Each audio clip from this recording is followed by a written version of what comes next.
3, 2, 1. We're back, baby. Week 2, episode 2 of Life with Coach Mike, and he's off. Mate, we just started. And anyway, so you would have just heard there, we have a name for the show. It's called Life by Coach Mike. I think the name works well. I'm going to talk about my life and everything that I do that you can then hopefully use some of it to improve your life.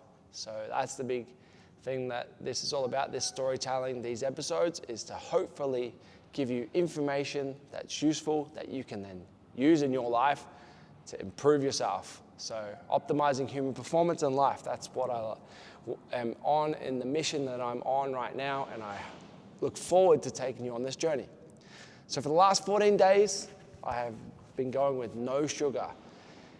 And it's been a fun experiment to start this before our event that comes up starting this Friday, 50 Good Days, to get a little jump start on it. And for me, it was a welcomed addition to my routine off the rip, because I had just noticed that I was starting to crave sugar a lot more, and it wasn't making me feel the greatest, especially when you consume 1/3 to half a block of chocolate as a snack. And it's not conducive to the lifestyle and behaviors that I typically like to have. So for me, getting that out of my diet was critical. And I'm feeling a lot better. I have switched it up. I am eating more fruits, more variety. So I've added more variety of fruits into my diet, particularly adding in kiwi fruits, nectarines. It's perfect time of year, they're amazing to be eating right now. And mangoes, they've been the 3 that I've added in. And still always eating blueberries, as always, blueberries every single day, because they are the superfood you need in your life. So just to make sure that everyone knows, again, with the no sugar, that's like no processed sugar, I am still consuming bread and pasta like once per week. Breads is most days. And I do still have sauces, although I don't use a lot of sauce or mayos. I still like to add some flavor to my food. So whether that's like a spicy sauce or a barbecue sauce or a mayo or a gravy, there's a little bit of added sugar to a lot of these things. And for me, it's not significant. And the benefit of the added flavor to my food far surpasses the need to get rid of all the sugar in my diet completely. So that's where I'm at with it. It's going well. I've had 2 small cravings, overcame them because realized I didn't eat enough food for the day, so just needed to actually have another meal. And that's often, in a lot of cases, what happens. We reach or crave for things that we know we get a quick, high energy burst from that are flavorful, but typically they're not good for us. So sometimes we just need to make sure that we up our actual food for the day and or meal size during the day to make sure we're getting the nutrients that we need and the energy that we need to sustain what we do. Great, so straight to something interesting that I've been using in my training. It's called the rest pause method. It's a method used for hypertrophy training. It's been going really well. I've been enjoying the stress of it and adding it into a lot of my, especially pulling movements. I find that that's where you typically don't get enough mechanical tension stress on your pulling movements just due to the nature of them. So really focused on the right tempos and hitting some rest pause sets to overload my pull movements. So whether that's bench pull, seated rows, lat pull downs or pull-ups, it's a great method. So what is the rest pause method, I hear you saying? As it sounds, one set typically relies on 3 mini sets. So for instance, if I could do only 10 push-ups and that was the maximum amount I could do, but I wanted to improve my push-ups or potentially get more hypertrophy adaptation from push-ups, then I might need to look at stressing them a different way. So what we can do is break down the set into 3 micro sets, where I do 5 push-ups, rest for 20 seconds, 5 push-ups, rest for 20 seconds, 5 push-ups. Push-ups might not be the best example for hypertrophy, but that is just to show you how it might work for all your other lifts. What you want to do is pick a weight where you can do around 8 to 12 reps, and that's your maximum number of reps you can do with that weight. Then you want to break down the set in anywhere to 3 to 6 reps per mini set and complete 3 to 6 reps, rest for 20 seconds. Then do another 3 to 6 reps, rest for 20 seconds, followed by 3 to 6 reps and rest. Or on the last set, you can go to failure. So if you get to 6 reps at the end and you're feeling really strong, just keep pumping them out. That's going to tell you that you probably then need to bump the weight up for the next set. We would still look to do 3 to 4 sets of this for our hypertrophy sets. So whatever the exercise is that you're utilizing, make sure that you get the right amount of sets in. The other thing that you need to make sure, though, that when you're doing your hypertrophy sets is that you actually get the mechanical stress point of the movement for at least 2, ideally, to 8 seconds, I think it is, per rep to get the optimal stress in the tissues for hypertrophy. So the mechanical stress point is typically after you've had your lockout, so once you start the descend on the lift, through that middle part down to the bottom, back up to the middle part just before the top end lockout. That's the most mechanical stress part of the lift. So what that looks like in a push-up, I'll just quickly show you. So here, I'm nice and comfy. I can stay here a long time. Once I break, get down to almost halfway, there's a lot of mechanical stress in my pecs, triceps. I can't stay here forever, but I'm still quite strong. And then as I go a little bit further, where there's a greater stretch, now I'm at the most mechanical tension point of the movement. So what we want to make sure is when we're doing a rep, we're not too quick. We're actually creating that mechanical tension stress through that point of the lift where we're getting the most bang for our buck when it comes to creating hypertrophy and muscle damage. Just to make sure, right? Because someone could do 8 reps, 1, 2, 3, 4, quick, they're not going to get much. Oh, sorry, just that'll be a bit muffly. They're not going to get much tissue stress or hypertrophy stress. Someone who does reps, 1, 2, is now creating a lot more micro trauma in the muscle, creating a potential greater increase in hypertrophy. Again, there's other factors involved. Are you eating enough protein and calories? Are you getting adequate sleep? Are you doing enough stress to those tissues across the week? And are your volumes at the right intensity? So there's a lot to it. This is why a lot of people plateau. There's a lot of beginner gains, intermediate gains, but as you get a bit more advanced, it becomes trickier to get results. So you have to start looking at these advanced methods and ways that you can incorporate them into your training. So go check it out, rest pause method for hypertrophy if you've never used it. There's a great way to add increase intensity to your training program. Let me breathe for a second. Oh, I didn't breathe. Awesome. So something I think a lot of people don't utilize and is super beneficial is massage. I think that if you add massage to your routine once a fortnight, it's really, really healthy for your muscles and fascia and body and nervous system. So if you've never had massage, look to include it into your routine. If you do massage, continue to put it into your routine. If you've ever had massage, you'll know how great you feel after it. Obviously, if you have injuries, massage is critical to help you recovering from your injuries, like the blood flow, the benefits, the release of tension around certain areas, the lymphatic drainage, all of these amazing benefits come to having those hands-on treatment sessions. So you've got to make sure that you're getting that in and bringing it as part of your routine. If you figure out that like the way that we are constantly sitting, our postures, phones, computers, laptops, etc., it's not conducive to our human movement machine.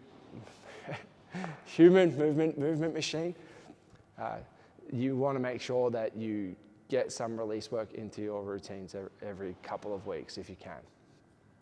I'm going for one today, so I just want to talk about it because I'm going today, and I just think that a lot of people don't utilize it enough, and it doesn't get talked about enough, but it's super important when you're stressing your body.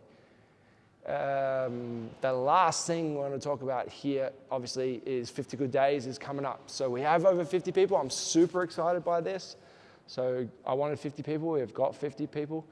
And I'm looking forward to the journey that we're going to all go on and how we're going to see what people are capable of doing and how much benefit following a structured program around lifestyle and improving your behaviors can be, especially leading into a lot of our athletes who have their winter sport competition season. So being a little bit more optimized going into it's going to be awesome to see what we can do and the results we can get. So if you want more information on that, make sure to just DM me and reach out, because we are starting this Friday. First emails will go out tomorrow.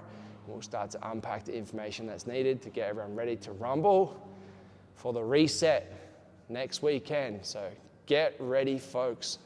It's going to be exciting. And one last fun thing I wanted to talk about, if you haven't seen it, the Enhanced Games has been announced for, they're targeting 2025. It's going to be a pretty chaotic time over the next bit as more information comes out, but it has been in the works for a bit. It's backed by billionaire and VCs. It's meant to bring a lot of money for athletes to be able to compete and win in. They're looking at athletics, track and field sports, weightlifting and swimming, I believe, as the targeted sports. What this means is that athletes can use performance-enhancing drugs, both out of competition and on competition day, to enhance their performance. So it's going to be super interesting to see how it all unfolds and what happens, and the athletes that go to this new sport governing body with the Enhanced Games. So I think the biggest news will be once we get a de facto athlete who's of a high level, that was like training for the Olympics, who defects over to the Enhanced Games and now competes in that.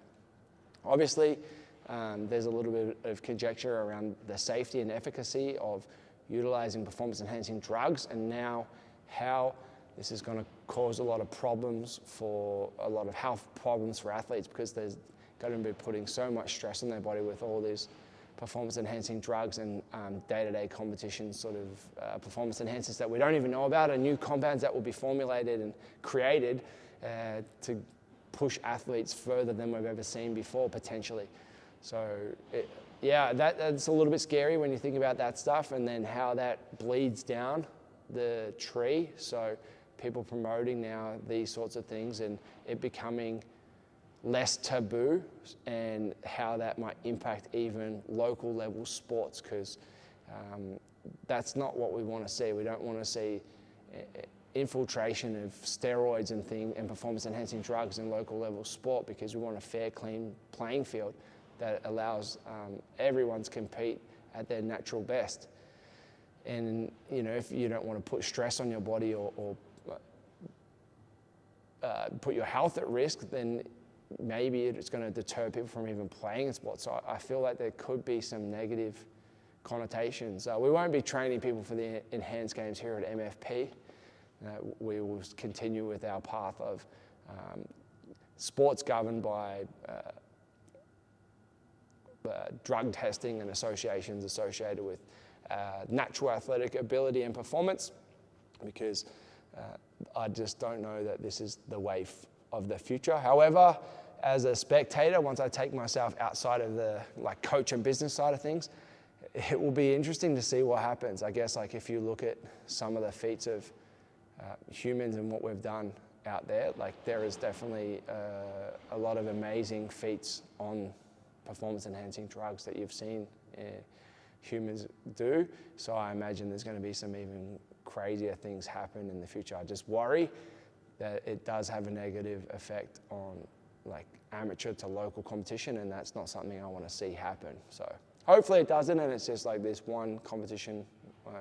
I don't know how they're going to run it or all of those things. So yeah, there's a lot of conjecture around it. And just so people understand, steroids make a massive difference to performance. Someone who trains in the gym on steroids gets amplified results beyond anything that you would think of. There's some new research coming out that I've just seen, some snippets from Jeff Nippard talking about these study on people who did the exact same training program, were on steroids, versus people who did the exact same training study, no steroids, and people who didn't even do the training but were on steroids. And the two groups, the athletes who used steroids but didn't even compete, grew more muscle than the people who didn't take steroids but did the training. And the people that take steroids obviously doubled that, quadrupled. Well, I can't remember the exact numbers, but it was like 3 to 5 times the results of muscle growth in the space that they looked at, which is insane, right? So if this is what's going to go on out there and it's what's been going on out there, it's really hard to take advice if you're a natural person from people that are on steroids or performance enhancing drugs and think that that's going to be the same thing that happens to you, right? I'm not taking away that they still work hard. Like, yeah, they still work hard and they think they work harder than people without steroids. They don't work harder than people without steroids because they're recovering better, so they're able to, like, their recovery is allowing them to train at the intensities that they do. The people that don't take steroids are training harder and working harder to get their results. So if people are out there competing at the top level against these people, those people are the ones for me that